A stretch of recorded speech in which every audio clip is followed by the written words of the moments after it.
Thanks for being with us tonight. I'm Blake Berman. So it is the final push happening right now at this hour. Candidates making their last stops. Voting booths opening first thing in the morning. Tonight, we'll show you what's behind a major surge in America's largest city. Plus, the presidential war chest. President Trump now stepping up his involvement. What NewsNation is learning tonight about the multi-million-dollar push coming from President Trump's political operation. But will it be enough to lift Republicans? Also this evening, back out on the road, our Brian Enton continues his Driving the Vote series, spotlighting where crime is on the ballot in one of America's capital cities. And just hours away from a record. The kind you don't want, though. The government shutdown hits day 34 with air traffic controller shortages causing growing delays at airports all across the country. I think what you see in this debate we're having on our own side is a reflection of the anger that we feel, the real desperation that we feel, because we want the government to be reopened. We will not support a partisan Republican spending bill that continues to gut the health care of the American people. But first tonight, it is 6 o'clock here on the East Coast in just 12 hours until polls open all across America's largest city. 6 a.m., bright and early in New York, for a race that's been dissected early and often. Zohran Mamdani, first thing in the morning on this final day of campaigning, walking the Brooklyn Bridge, likely just one day away from becoming the first Democratic socialist to become the mayor of New York City. His top challenger, Andrew Cuomo, now receiving tepid backing from President Trump. Trump will go through Mamdani like a hot knife through butter, and we can't have that. Let them feel the light of City Hall when the clock strikes midnight to mark the first day of a new month, and the rent payment that looms doesn't make them feel a pit in their stomach. But is there a flip in the works just next door? In New Jersey, the Democratic Congresswoman Mikey Sherrill trying to hold off the Republican Jack Ciattarelli. Polls suggest this is the race really to watch. And just down the road from us, in Virginia, the Democrat Abigail Spanberger running against the incumbent Lieutenant Governor Winsome Earl-Sears. Spanberger believed to be holding a comfortable lead there for the governor's mansion. Team coverage now on all these races the night before the big election day. Hannah Brandt in the Commonwealth of Virginia, Kelly Meyer at the White House this evening. Scott Tranter, the man behind the numbers, here to break down the latest polling. But first, to New York City with our Jessica Cartalia and the battle for the Big Apple. Jessica. Yeah, it's a wild one, and all eyes are on New York City, Blake. And why should you care? I mean, if you're in Florida, you're in California, why is this race such a big deal? Well, there are 8 million people who live here, and we have $1 trillion economy here in New York. So it almost sets a precedent for what could come in the midterm elections. Meanwhile, we've already seen record-breaking early turnout here in New York City, with more than 735,000 people already casting their ballot. Also, the highest turnout early, but we're seeing a lot of younger voters coming out, 35 and younger, and it's bringing the median age down to about 50. So that's a very surprising sign. That's according to the Board of Elections. Key Democrats have remained pretty silent so far in endorsing or supporting Mamdani, but former President Barack Obama privately gave him a call over the weekend offering encouragement. He did not go so far as to endorse the candidate, but he said that he would be available as a quote-unquote sounding board in the future. Former President Trump, though, also weighing in during his 60 Minutes interview with Norah O'Donnell yesterday, criticizing Mamdani and saying that he would limit funds to the city if the candidate won. Today, Mamdani and Cuomo responded to the president's comments. Now, Donald Trump may speak as if it is his decision, but this is money that this city is owed. Yeah. This is money that we will expect to collect. And what you heard President Trump say was he would cut off federal funding to New York if Mamdani was elected. That would be devastating. Okay, so again, Blake, all eyes here on New York, because depending on what happens tomorrow, it could really set a precedent for what the rest of the election cycle will look like.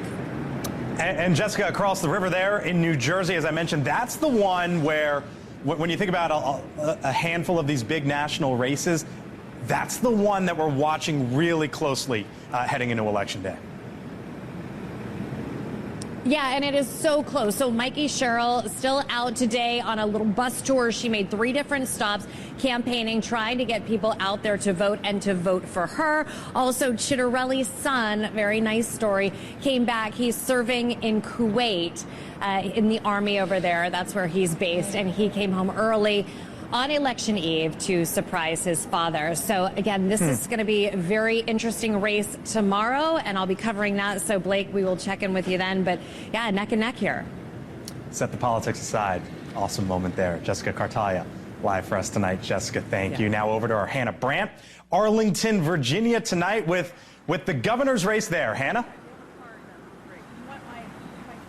Blake, I'm standing outside of a polling place and there are campaign signs. You can probably see them behind me lighting this sidewalk. There are a lot of eyes on this race in Virginia, and Virginians are showing up for it. More than 1.4 million people voted early, according to the Virginia Public Access Project, and that outpaces the last gubernatorial election here. Now, both of the candidates focused on Election Day, though, out campaigning all day today, trying to get their final messages out to voters. Take a listen. We need a governor with a plan to stand up for Virginia, and we need a governor with a plan to see us through this time of chaos and challenge.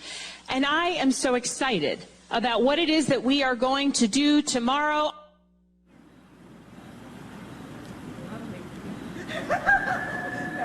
Now, there's been some controversy here, specifically in the Attorney General's race, with a bombshell report about texts that Democratic Attorney General candidate Jay Jones sent back in 2022.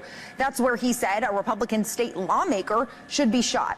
Jones did apologize for those violent messages after the reporting came out, and Spanberger, for her part, the Democratic governor candidate, she condemned them, but she didn't call for him to drop out. Now, this race is attracting some heavy hitters as well. Over the weekend, former President Barack Obama was here in Virginia campaigning with Democratic candidate Abigail Spanberger. I was actually at that rally myself, and so were thousands of supporters. I saw a lot of enthusiasm in that arena, but the question is whether that energy is something that translates into turnout. Now, I would also say notably, Blake, President Trump has not specifically endorsed the Republican candidate by name. That's Lieutenant Governor Winsome Earl Sears, but we'll be waiting to see if that's something that changes when he hosts a tele-rally for Virginia in just about an hour from now, Blake. He is indeed our Hannah Brandt live in Virginia tonight. Hannah, thank you. Live look right now, 1600 Pennsylvania Avenue. As Hannah mentioned, President Trump is set to speak at 2 virtual rallies within the hour here for the Republican candidates in Virginia and in New Jersey. Our Kelly Meyer live tonight over at the White House ahead of those calls. And Kelly, we're also learning tonight about the president and his political operation and what they are deciding to do right now. Yeah, dipping into that political war chest to help out a little bit. We actually just got a lid here at the White House, so that means we aren't going to see President Trump tonight. We actually haven't seen him all day today. That tele-town hall, tele-rally tonight remains closed to press, but we're trying to see if we could get some access either into that event over the phone to find out what he is saying in that. We know that he also hasn't been out on the campaign trail, Blake, so that's been notable as well. So we also know here that the Trump political team is dipping into that war chest, giving roughly $1 million each to Virginia and New Jersey. This is to get MAGA voters out to the polls. President Trump also just said on True Social not too long ago that if New York mayoral candidate Zohran Mamdani wins, quote, "It is highly unlikely that I will be contributing federal funds other than the very minimum required." He also went on to say this: "You must vote for Andrew Cuomo. You really have no choice." He said in full, whether you personally like Andrew Cuomo or not, you really have no choice. You must vote for him and hope he does a fantastic job. He is capable of it. Mamdani is not, end quote. So Trump seeming to solidify his backing of Cuomo after this take last night. Listen to this. And I'm not a fan of Cuomo one way or the other, but if it's going to be between a bad Democrat and a communist, I'm going to pick the bad Democrat all the time, to be honest with you. Mamdani had this to say on X, saying, "Congratulations, Andrew Cuomo. I know how hard you worked for this." And in a radio interview today, Cuomo ignored a question on Trump's backing. Blake. Our Kelly Meyer live tonight over at the White House. Kelly, thank you. Here now on election eve. Only one guy to talk to. He is the man behind the numbers, Scott Traynor, data science director over at DDHQ. You want to say hello? You want to take a bow? What do you want to do here on this election eve? I want to say one more day before elections, and I feel great, don't you? We're back in it. Yeah. Here we are. Yeah. All right, let's talk about the big race there in the Big Apple. Mamdani, a lot of people think this is game, set, match, right? Yeah. But let's go to the numbers that really interest you, and that's the turnout, the early voter turnout at this point in time. Show the graphic if we can, because they are up to like early voter turnout somewhere between like 300 to 500% in some of the 5 boroughs there. Some of the 5 boroughs, look, we're looking at... So here it is, sorry. So this is, you got 295, 298, all the way up to 513. Yeah, what you're looking at here is you're looking at a huge surge turnout, and when we look at that turnout against the voter file, it's a surge under people under the age of 40. So while I understand the president thinks the New Yorkers only have one choice, it's pretty clear to us New Yorkers are coming out in large numbers, and it looks like they're choosing Mamdani. So that voter surge under 40, you would think tens. That's what all the polling shows. That's what we saw in the primary. Now,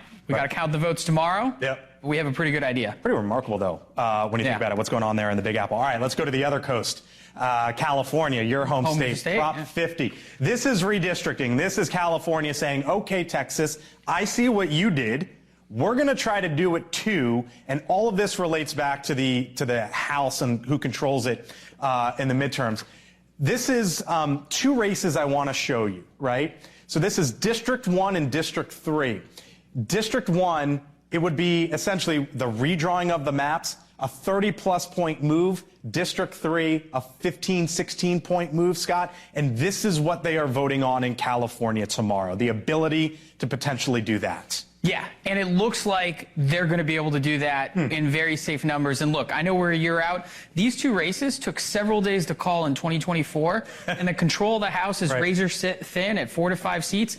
It could come down to this, and it could come down to a vote like we have tomorrow. By the way, there's obviously a lot of red on that map. Those are big land masses, yes. But you would be talking about 5 more Democratic seats in that state, potentially. Exactly. Okay. 5. Look, it's going to be a battleground, and it counteracts Texas's 5 that they went towards the Republicans. For New Jersey, let's swing back to the other end of the country, down by us. This is the race to watch. Yeah. This is Mikey Sherrill, DDHQ polling average, basically at 50. Not at the magic number. Not at the magic number. Right there at 49.9. Jack Ciattarelli a few behind. Here's the interesting part. When Jack Ciattarelli ran last time, he lost by about 3.5, 4 points. And here's where the polling margin is now. The only difference is now Jack Ciattarelli is coming off of an election year where Donald Trump moved the state rightward. And so we're going to see if he's able to get some of those Donald Trump voters who were in the past Democratic voters vote for him. Look, the early vote looks favorable for Sherrill.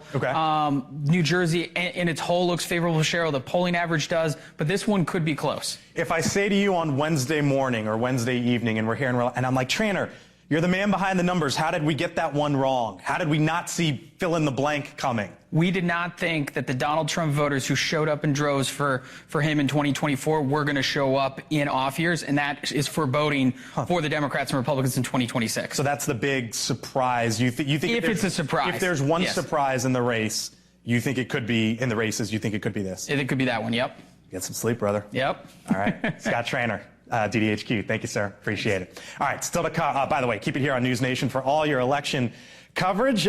Speaking of get your sleep, I'll be doing the morning show tomorrow night, Morning in America. And then, of course, I hope you check us out right here, 6 o'clock Eastern for our pre-election coverage here on the Hill. Then it's 7 special coverage as the results start coming in, covering the big races and big issues from coast to coast. That's here on NewsNation throughout the day tomorrow. But before then, and still to come, a live look inside the Capitol.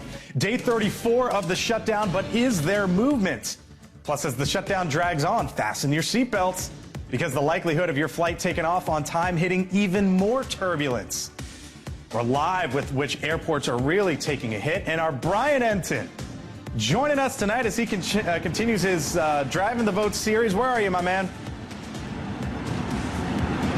We just left Buffalo, New York. I saw Niagara Falls. We're headed to New Jersey now to be there for the big governor's race tomorrow. I'll tell you, talking to Americans, you talk about the shutdown, Blake, they do not like politicians right now. They don't understand why they can't just get their act together.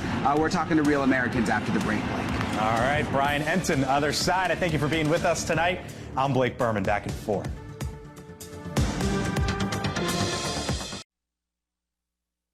Election day in many states across this country, and we're taking a look at the issues important to voters as they head to the polls. President Trump, as you know, has made crime a nationwide priority, sending the National Guard into some of the country's biggest cities. The move sparking protests across the country in some spots. Here's what the president said about it last week.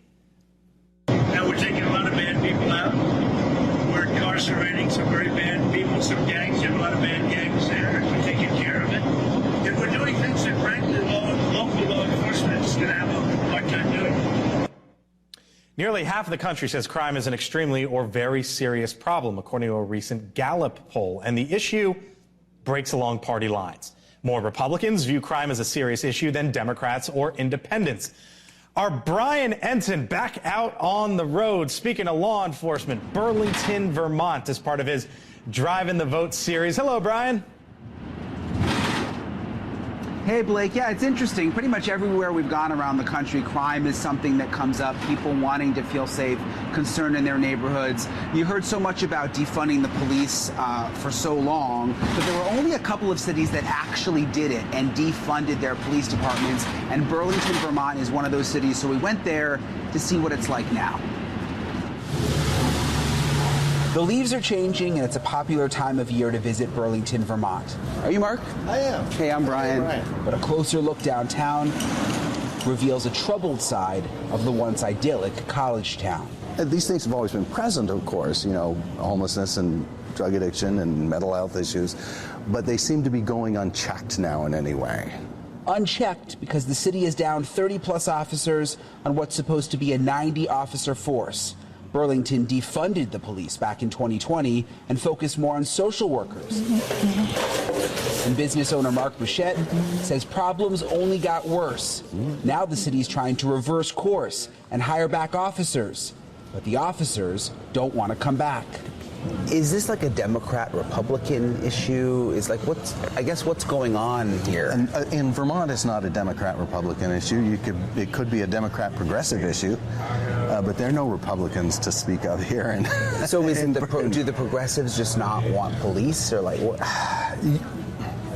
I'm hard pressed to impugn their motives, right? Like, I think there is a strain of folks who truly believe that in a perfect world, police aren't necessary. And maybe in a perfect world they're not, but that's not the world I inhabit. So these are Meta glasses. They have a little camera on the front. I'm going to put them on, record, and walk around Burlington and check it out. The first thing I noticed was a lot of graffiti all over downtown. Man, that's interesting. And homeless people in the parks and alleys. Oh, man. There's a needle right there. So this is a needle drop box where you can actually drop your needles. The social work aspect, it sounds really nice, and social workers, but is it working? Just because when you walk around it doesn't look so good in some areas. Yeah, certainly. So I think this is, being a defund city, this is a bit of a live experiment as well. So in the city, a decision was made to invest more with social service providers that are based with the police department and less on police officers over time. But that signal to the police staff at the time caused them to leave in droves.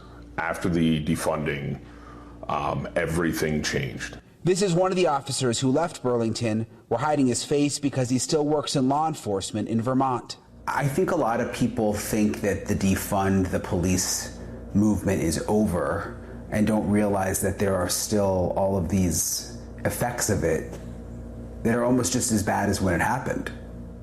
Yes. Maybe only having 2 or 3 officers on a shift when you should have 7 or 8, you have no time to address that. It becomes, is someone dead or dying? And you go from there first.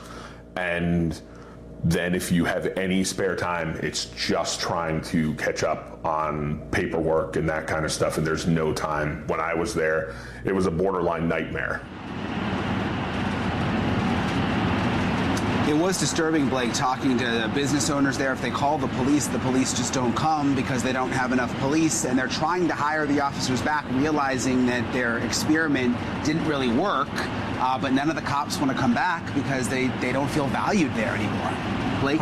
Such an important story. You're right, it's fascinating. They want the officers, they can't find them. Remarkable. Our Brian Enton live out on the road for us again tonight. We'll see you tomorrow, Brian. Safe travels. See you, Blake. Thanks. Of course. All right, still much more ahead. Here on the Hill, live look. Don't you know they're kind of sort of doing some business here in the Capitol. Shutdown standoff rolls on, day 35, but is there some movement? New reporting from the Hill, other side of the break.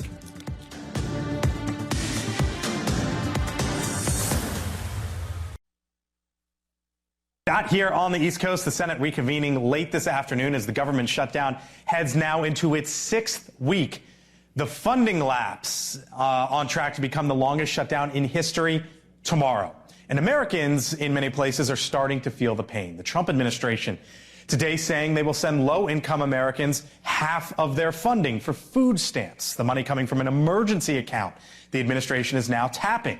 This follows a judge's order late last week saying the administration must pay out the benefits. The admin had said they thought at the time, at least, that it was illegal to do so. Roughly 40 million Americans are on those programs. And in the skies, flight delays and cancellations are mounting at airports nationwide, in part due to staffing shortages among air traffic controllers. They are working without pay during the shutdown. The Transportation Secretary, Sean Duffy, says delays will get worse if air traffic controllers miss more paychecks, posting this on social media, saying yesterday he saw another horrible record set. 84% of delays were due to staff shortages. Many controllers are not coming to work because, he says, they have to find a job that will pay them so they can survive. Over at O'Hare in Chicago, they are experiencing among the worst delays in the country today, and that's where we find our Mills Hayes reporting live tonight. Hello, Mills. Hi, Blake. Chicago, Dallas, and New York are seeing the most delays right now, nearly 3,000 delays overall nationwide. And this as air traffic controllers and TSA agents are going without pay during the shutdown, stressing staffing levels and causing headaches for travelers. You can see the impact that this shutdown is having on travelers. In Houston at the Bush International Airport Monday, officials are warning that the wait at Bush is exceeding 3 hours. And this has caused many people to miss their flights over the weekend. On Sunday alone, airports in New Jersey, Tennessee, and Texas all announced temporary ground stops as they dealt with staffing problems in the control towers. And the union representing air traffic controllers says every day the shutdown continues, the national airspace system becomes less safe than it was the day before. And we know that there were at least 3 air traveling incidents just last week. Planes came dangerously close to colliding at Boston's airport. A plane came close to hitting a medical helicopter in Cleveland, and 2 United planes clipped each other on the tarmac at LaGuardia on Friday. That incident happened while the FAA says nearly 80% of air traffic controllers were absent in the New York area facilities like LaGuardia. We asked passengers who landed at O'Hare if they're concerned with the staffing shortages. Here's what they had to say. So it's put me behind probably 2 hours, and then there's quite a few people that missed their flights and the connecting flights. It's just terrible because, I mean, this is not a good experience. This is her first time coming, and, you know, for her to experience this, you know, it's just bad timing. But it's unfair. I mean, if I was a worker, I wouldn't want to go work for free either. I've heard, like, my family members, friends complain about things, and with the holidays coming, it's also even more concerning. Unclear if those near misses in United planes clipping each other are related to the shutdown. The National Transportation Safety Board is investigating. Blake. Can imagine. Our Mills Hayes live out there in Chicago tonight. Mills, thank you. With us now here on the Hill, he is the Republican from Pennsylvania. Congressman Scott Perry serves on the House Transportation Committee. Congressman, thanks for being with us tonight. Look, you're on the committee that oversees a bunch of this. Do you blame these air traffic controllers for calling out sick? No, I don't blame them. Nobody wants to work for free. They have a stressful job to begin with. They've gone through a lot of training. They've dedicated their lives to the mission that they're on. And then, and they're overworked to begin with, quite honestly. We don't have enough of them to begin with. And so not only are you overworked, but apparently you're not appreciated at all. And to compound that, you don't get paid. So you can't pay your mortgage. You can't pay your car payment. You can't pay for your groceries. Who can blame any of these folks? And when you're there, the stress is even higher because there are less people there with you. So you're going to probably actually work longer and do somebody else's work too. So it really couldn't be a worse situation. Other bit of news today, some of the SNAP benefits will be paid, not all. According to the USDA, for example, your district there in Pennsylvania, you have about 318,000 households in your district. 12% are participating in SNAP. That's about 38,000 households just in your district alone there in Harrisburg. Are those partial payments acceptable? Well, no, they're not acceptable. I mean, look, I'm sure they're grateful for anything they can get as opposed to getting nothing at all. We voted in September to pay for all this stuff. The president averted, no payments once before. He continues to try. Actually, the courts the Democrats have taken to court over it. Meanwhile, we have a governor in Pennsylvania. Well, he's not in Pennsylvania. He's traveling around the country running for president. He has a rainy day fund that he could use to make up these benefits. But, the suffering of the people is the Democrats' leverage, not because I said so, because they said so. So here's what Hakeem Jeffries said today, and then we'll pick it up. No, the easiest way to fund SNAP is for the administration to do exactly what is done in so many other instances, including the administration finding $40 billion in order to bail out their right-wing dictator wannabe friend in Argentina. So that's what part of what House Democrats are saying. What say you? Apparently, the minority leader, doesn't know the difference between the SNAP benefits and a loan to Argentina and the constitutional requirements for the SNAP benefits to be appropriated, which they are not, because the Senate Democrats refused to vote on the House bill passed on a bipartisan basis over a month ago. It was all taken care of. They just refused to vote for it. And look, I'm from Pennsylvania. Senator Fetterman continues to vote with Republicans to open up the government. I mean, like him or not, at least he gets it. So let me ask you, because as you mentioned, you are from Pennsylvania. You are part of the House Freedom Caucus. Here's what the Hill's reporting tonight, that Senator Thune is optimistic that the shutdown may end by the end of this week. It would include potentially, and I caveat that with potentially, a spending bill through January and a vote on extending the Obamacare subsidies, purely a vote. Yeah. If that is indeed the case, is that something that you would be in favor for, Congressman Perry? Well, I want to definitely get past December. There are some people talking about doing another Christmas omnibus, which is terrible. I'd like to see something much longer than January, but if that's the best we can do because we need Democrat votes, at least that'll be an improvement. The Obamacare subsidies, look, I think we have to have a discussion about that. I don't want to keep sending tax dollars from the Treasury to insurance companies who are going to raise the rates anyhow, where their profits are up 230% and they deny 30% of claims. I think we've got to fix that. So, I'm not sure what that vote looks like, but I think we'll have to have a discussion in the House about that. With us live tonight, Central PA, Congressman Scott Perry. Thank you, sir. Appreciate it. Thank you, sir. God bless you. Of course. All right, other side of the break tonight. It is the big news come tomorrow. What is going on in New York City? President Trump now speaking out about his hometown.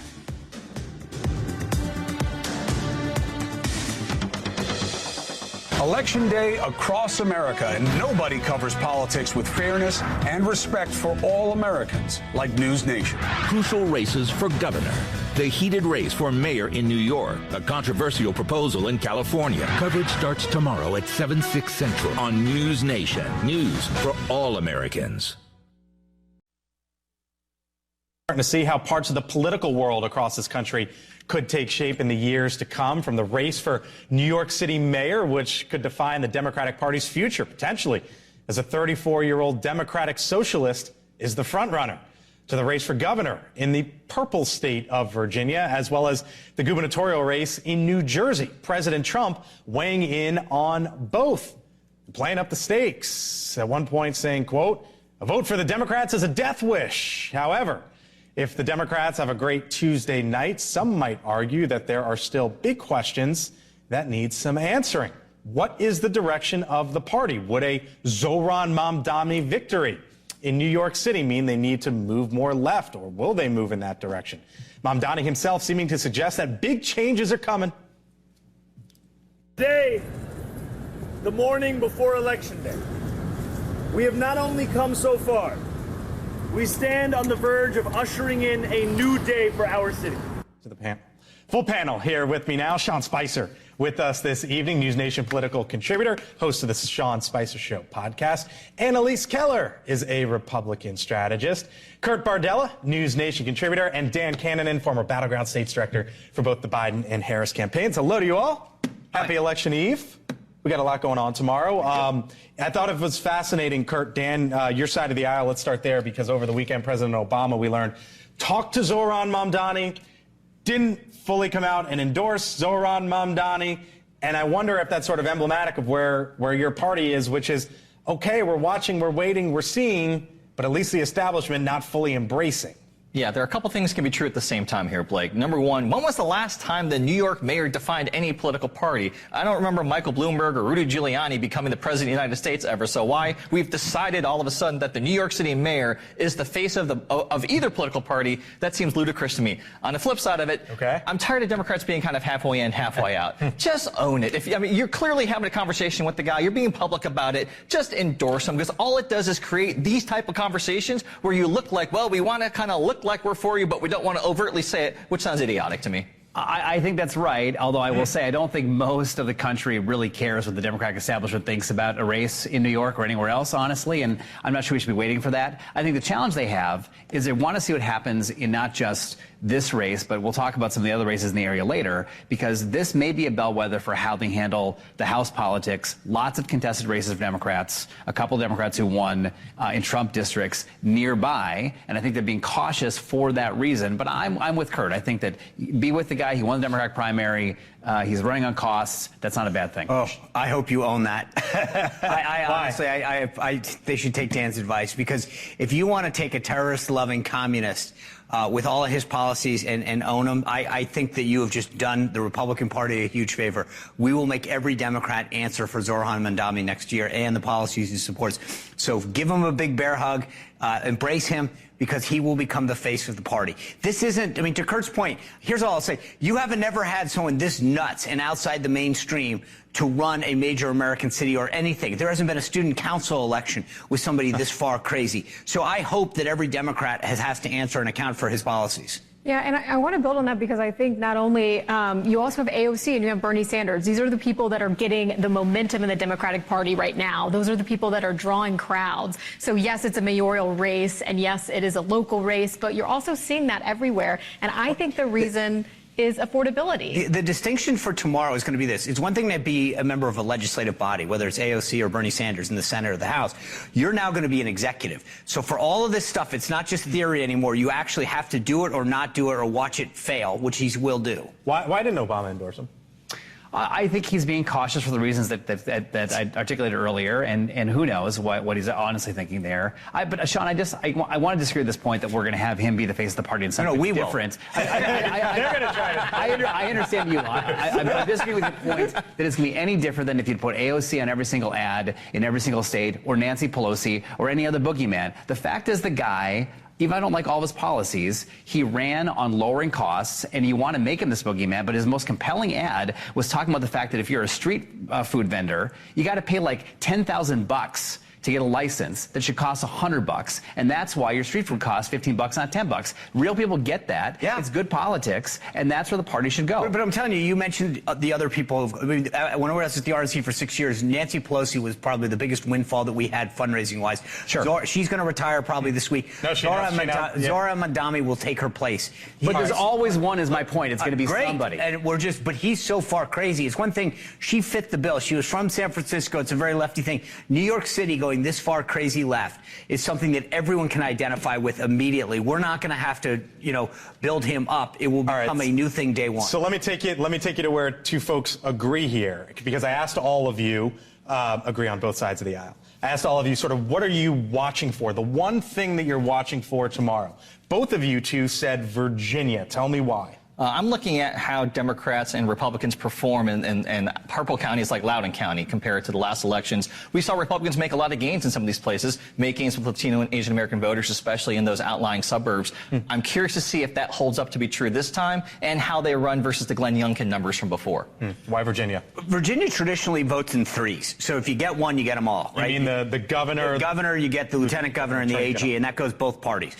Tomorrow, Jason Miyares, I think, is right now just maybe outside that margin of error. And so if Democrats have a good night, does it extend to Miyares? Because I think it would say a lot that Virginians, where I vote, actually elected a guy like Jay Jones who threatened the life of a political opponent and wanted to see the child of that political opponent die in his mother's arms. That, to me, is a bridge too far. And whether or not Virginians, even if Democrats were to have a good night, which I still think that there's hope for us on our side, whether they go that far. I'm going to get to Dan in a second because you're going somewhere sort of off the map, but the building here behind us, Annalise, you wonder if whatever happens tomorrow, if it impacts the shutdown here. Yeah, there's been some speculation that Democrats are a little hesitant to end the shutdown, to, roll over and not get a policy win here. So I'm really watching to see if this is the moment where they feel like, okay, we can go ahead. This is mounting pressure. You've got SNAP benefits ending. It kind of feels like this is the week before the week that the shutdown ends. And I think this is one of those pieces that needs to fall into place for Democrats to finally feel like they can come to the table and vote for a clean CR. So all the races that are out there, you got governor's races in Virginia and New Jersey, the mayoral race in New York City, you've got Prop 50 out in California about redistricting. And Cannon texts me that he's focusing on Nassau County in New York. Why? Yeah, the Bahamas of New York, Blake. Nassau County, Long Island, is home to a couple of very tight congressional districts, New York 3, New York 4, Tom Suozzi and Laura Gillen. But on the ballot tomorrow is the county executive race. Okay. There's a guy named Bruce Blakeman, not to be confused with Blake Berman. All good. Who was the county exec. He won by 50.3 points. I mean, just a very narrow squeaker victory. Okay. Seth Kozlow is a county legislator who's running as a Democrat. Okay. That's a close race. Not a lot of polling in a county exec race on Nassau County. But it's right next to New York City. And we get to test Sean's hypothesis in real time tomorrow because it's same media market. Fox News has been running stuff on Mamdani nonstop. If it affects that county exec race in a big way, that might be telling. On the other hand, if Democrats win that county exec race and flip it from Republican to D, I think it's very telling for where we stand in the midterms with House races, especially in New York. You think Dan's right there? Yeah. I agree with you, Dan. Thank you, Kurt. Right. Yeah. No, it's a good point. And again, the one thing I'll caution, whether or not we have a good night or not, I think I always used to have a saying when I was at the NRCC, special elections are special for a reason. Careful, there's always lessons to be learned in an election, but trying to read the tea leaves about an election from a year from now is a big mistake too many pundits make. They go, this is what it's going to mean for the midterms. Lessons learned on both sides coming out of tomorrow, but let's not start to forecast what midterms are going to look like. All right. But what will we talk about tomorrow then? Well, I'll talk to you, both of you two in the morning on Morning in America. Thank you all. Appreciate it. Still to come here, other side of the break. So what in the world united President Trump and Gavin Newsom? Yes, those two united. I'll explain on the other side.